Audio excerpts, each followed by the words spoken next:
Welcome back to Nick Lenz's Comic Corner Classics as Non-Classic. This is episode number 964 and Doubleshot number 858. I got two DC trades in this episode. Both of them are finales. Yep, in a way. First we have Red Hood / Arsenal, Volume 2, A Dance with the Devil's Daughter. This collects issues 713 of the series. Plus, it has Nick Red Hood and the Outlaws Rebirth number 1. Yeah, this basically is the end of this short-lived title. Yes, a title was meant to be replacement for Red Hood and the Outlaws, and it gets canceled at 13 issues because of Rebirth. I probably think that some people weren't buying this title. Probably got some people that probably didn't trust Scott Lobdell. Yep.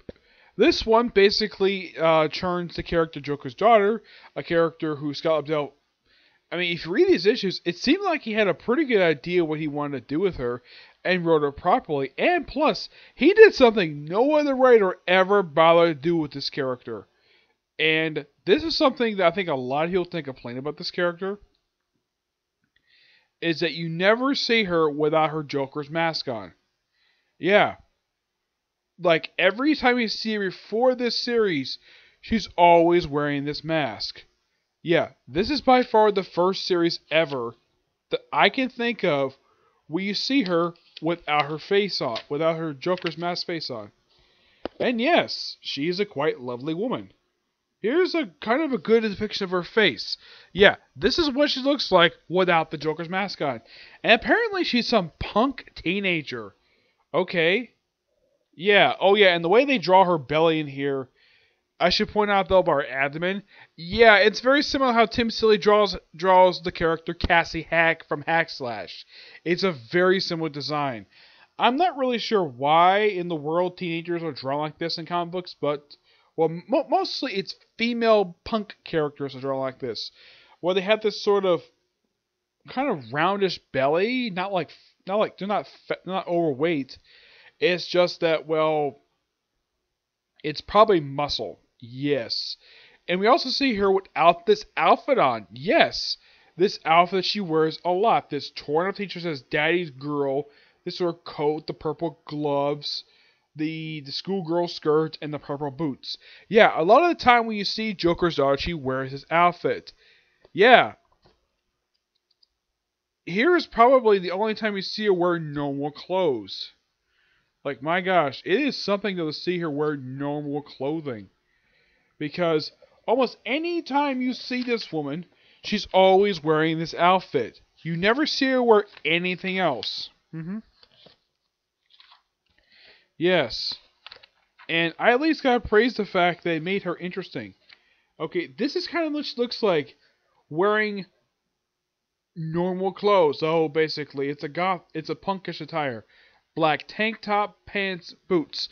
This is what she looks like when she's not wearing her Joker's daughter attire. Yeah, she's not your redhead. Okay, fine. Yeah, Red Hood mentions her own name as Dahlia. Well, here's kind of the thing about this.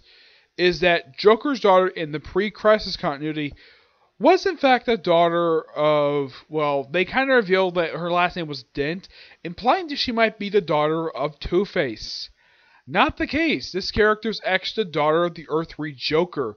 This was revealed until just after she died. Yeah, and her father was called the Jokester. This woman is basically a canon part of this universe, and she is insane. Now, pre-Crisis Joker's daughter was not this insane. Yeah, the whole thing with her, that comes from Ann Nocenti. She's the one who created this version of Joker's daughter, so it made her frickin' nuts. Made her almost as crazy as the actual Joker. She did have a confrontation with the actual Joker, and yet somehow she's able to retain the Joker's masked face.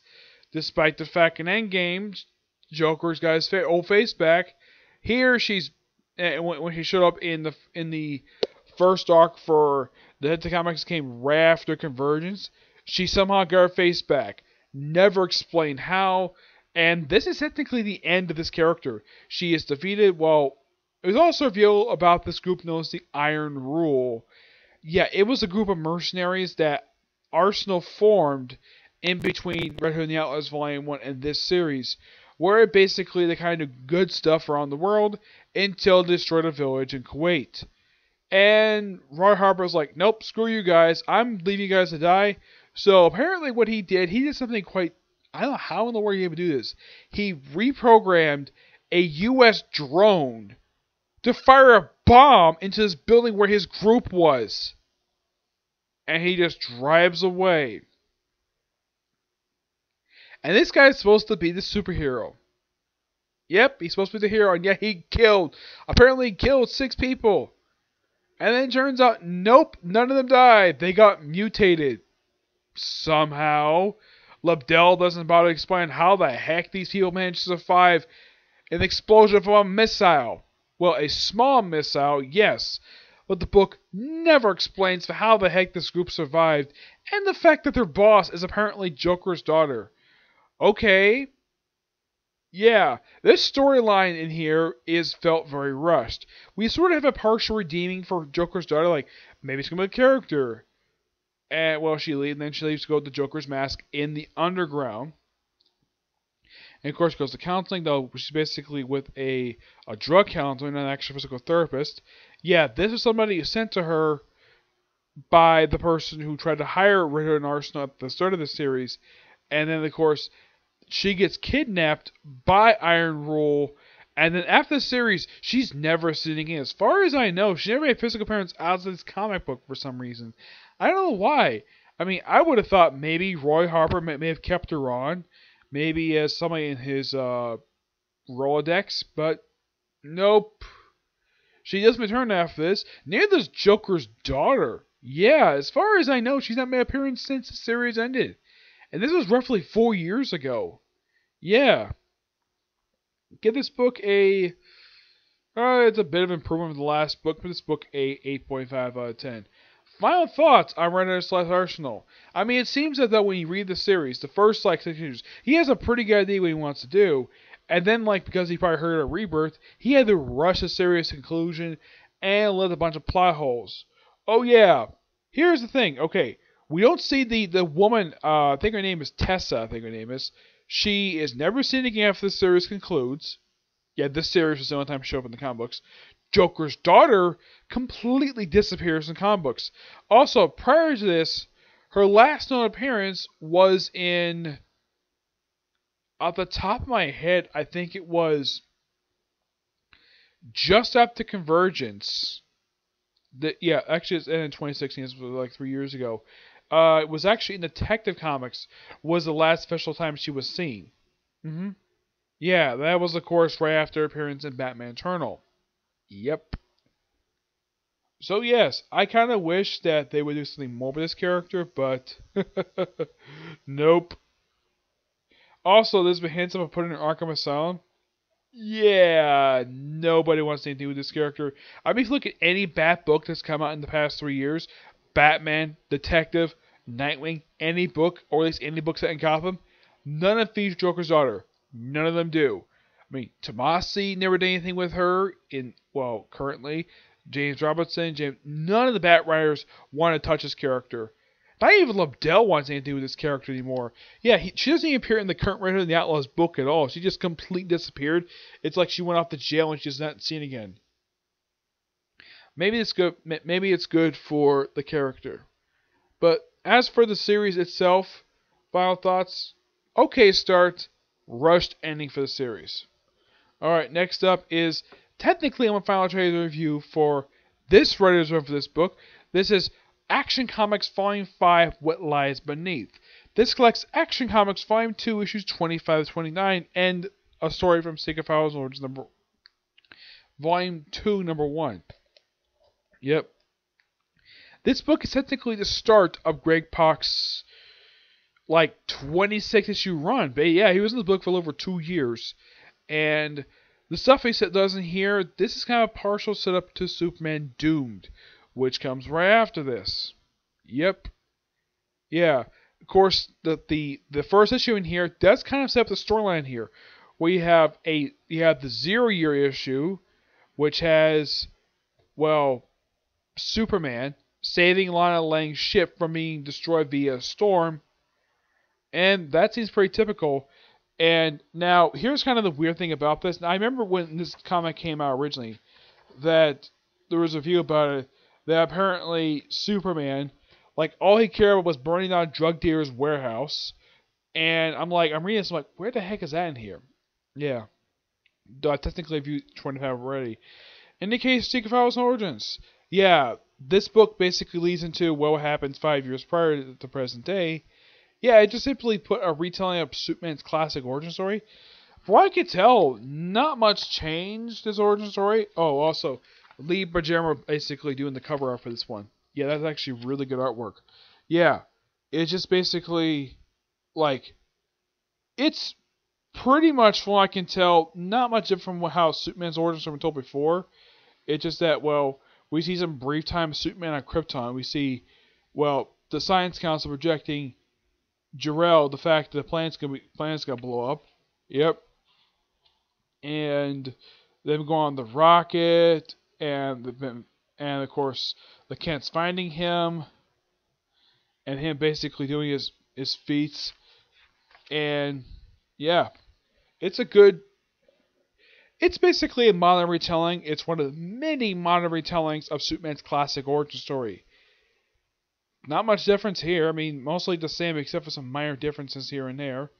Now, as for the storyline itself, what lies me? This is initially put a 4-part storyline where Superman and Lana Lang go underground. No, not the Gotham Underground. This has nothing to do with this. Yeah, there's some explosions, and apparently Lana Lang's basically her stuff that she's basically results she's been put up is being ignored by her freaking boss, who's basically, the way Greg Pak writes him here, it's implied he might be a sexist. Yeah, it's quite bizarre. Yeah, and this character never appears again in the storyline. So Superman is referred to, now Lana Lang is referred to basically to one word, just basically Lana Lang. She's referred to as a queen, and Superman is her slave. I thought that was quite funny. Yeah, thank you, Greg Pak, for some humor. Yeah, I gotta hand it to Pak. This storyline was quite interesting. Introduced a new character, Ghost Soldier, who will play a part in Superman Doom. Yep. Play a part in here. We also have appearance by Tower Command. Yep. A group who would also appear in Superman Doomed. Yeah, that's it. If you read the storyline, and if you have read Doomed, you're like, yeah, this storyline is set up for Doom. Well, some stuff will happen in Doom.